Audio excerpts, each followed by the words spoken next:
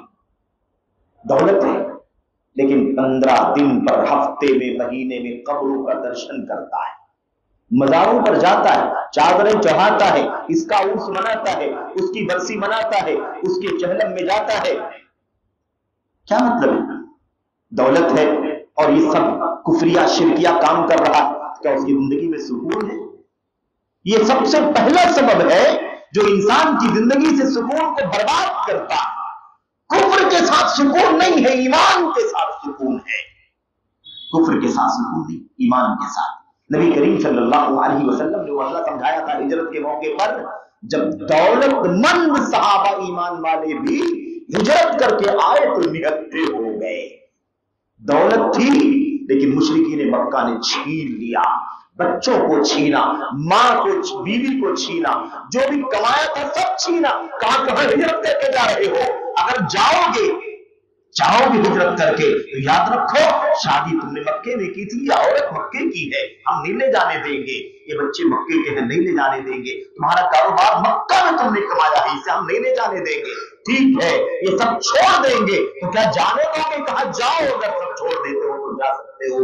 اللہ کے نبی صلی اللہ علیہ وسلم سے مدینہ میں ملاقات ہوئی. اللہ کے نبی نے منظر دیکھا، یعنی سامنے دیکھا، ملاقات جیسے ہوئی آپ نے فوراً جملے سے کہا، فوراً جو پہلا جملہ ارشاد فرمایا آپ نے فرمایا ربیح البیع، ربیح البیع. 3 مرتبہ آپ نے دہرایا، کہا بہت قیمتی سودا کر کے آئے. کیا تھا وہ یہ تھا کہ تم دولت اور دنیا تو چھوڑ کے آئے ہو لیکن ایمان اور توحید اور عمل صالح بچا کر کے لے آئے ہو. تو سودا قیمتی ہے، سودا بڑا ہے، سودا قیمتی ہے. زیادہ منافع والا سودا یہ تھا. دنیا چلی گئی لیکن دولت ایمان اور عمل صالح اور تقوی کو لے کر کے آئے ہو. اس حالت میں چلے جاؤ گے تو جنت تمہارے لیے کھلی ہوئی ہے.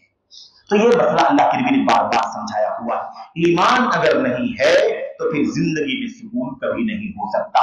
بہت سارے مجاوروں کو، بہت سارے پاکھنڈیوں کو، بہت سارے جادوگروں کو، بہت سارے ایسے جھگیوں اور کٹیوں میں بیٹھنے والے جن کے ایمان کا کوئی پتہ نہیں، جو ہمیشہ قبروں کے پوجنے والے، بابا اور بزرگوں کے نام لینے والے، ان کے مالے جپنے والے، اور ہمیشہ اللہ کے نام سے شروع کرنے کے بجائے ان بزرگوں اور باباؤں کے نام سے شروع کرنے والے، اور غیر اللہ کے لیے قبروں پر چادریں چڑھانے والے اور جانور ذبح کرنے والے، قربانی دینے والے ایسے لوگ ہیں جن کے پاس انبار بھی ہے لیکن زندگی میں کفر و شرک کی وجہ سے کوئی سکون اور راحت نہیں ہے. ان کا بچہ شرابی ہے، ان کا بچہ کبابی ہے، زانی ہے، فحشکار ہے، لوٹی، کیا نہیں ہے.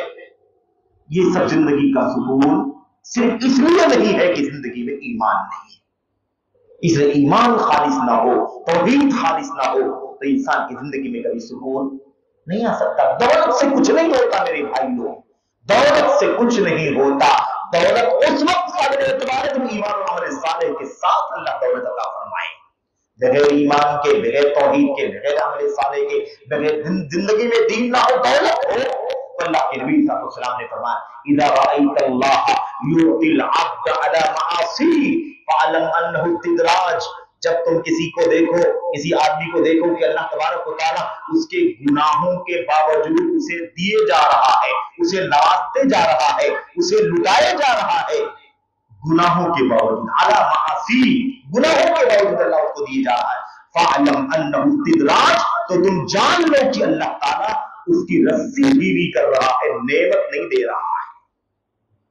مسند احمد بن حنبل کی روایت میں. بہرحال یہ ہو گئی بات. ایسی زندگی میں سکون غارت کرنے والے اسباب میں سے، سکون کو برباد کرنے والے اسباب میں سے ہے کیا؟ فرائض اور واجبات میں کوتاہی برتنا. فرائض اور واجبات میں کوتاہی برتنا. اللہ کے دین کے فرائض کہاں سے پتہ چلا کہ یہ سکون کے خلاف ہے؟ اگر ہم نے اللہ کے دین کے فرائض کی پابندی نہ کی تو پھر سمجھ لو زندگی میں سکون نہیں ہے. نبی کریم محمد رسول اللہ صلی اللہ علیہ وسلم نے حدیث قدسی میں ارشاد فرمایا، اللہ تبارک و تعالیٰ فرماتا ہے میں سب بندہ سب سے زیادہ مجھ سے قریب